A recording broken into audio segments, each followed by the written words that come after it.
Salut à tous. Aujourd'hui, on va voir l'anatomie et la physiologie comme deux branches complémentaires. Pour l'anatomie, c'est l'étude de la structure humaine. La physiologie, c'est l'étude de fonctionnement. La physiologie et l'anatomie sont deux branches qui sont complémentaires. Pour l'anatomie, on va voir l'orientation de corps dans l'espace, puis l'ostéologie, l'arthrologie, myologie et le mouvement. Ce qui concerne la physiologie, on va voir l'hiérarchie pluricellulaire, l'hiérarchie biologique, on va voir les niveaux, il y a 6 niveaux, on va voir aussi le système circulatoire, le système respiratoire et la relation entre la fonction et la structure. Tout d'abord, on va commencer par l'orientation du corps dans l'espace. Pour le corps dans l'espace, on a trois axes.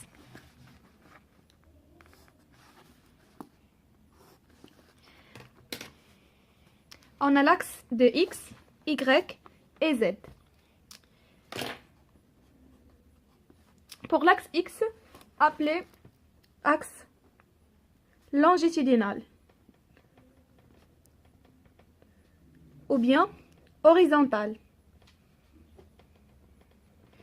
Y, c'est un axe vertical. Z, c'est un axe antérieur-postérieur.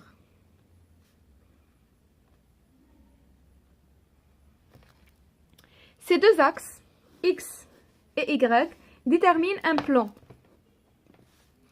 frontal. X et Z déterminent un plan sagittal. Et Z et Y, plan transversal horizontal. Pour le plan frontal, divise le corps à deux parties, une partie antérieure et une partie postérieure. Pour le plan sagittal, détermine le corps à une partie droite et partie gauche. Pour le plan transversal horizontal, divise le corps à une partie supérieure et partie inférieure. Ce qui concerne le frontal, on dit qu'une partie antérieure et partie postérieure. La partie antérieure, c'est la partie avant. Et la partie postérieure, c'est-à-dire arrière. Ça, c'est le frontal. Pour le sagittal, on a partie droite et partie gauche. Et pour le transversal horizontal, on a une partie en partie haut et partie bas. Pour la partie haut, c'est la partie supérieure. Et la partie basse, c'est la partie inférieure. C'est bon?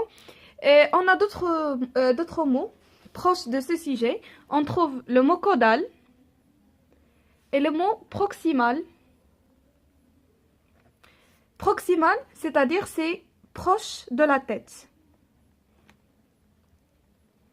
Caudal, c'est loin de la tête.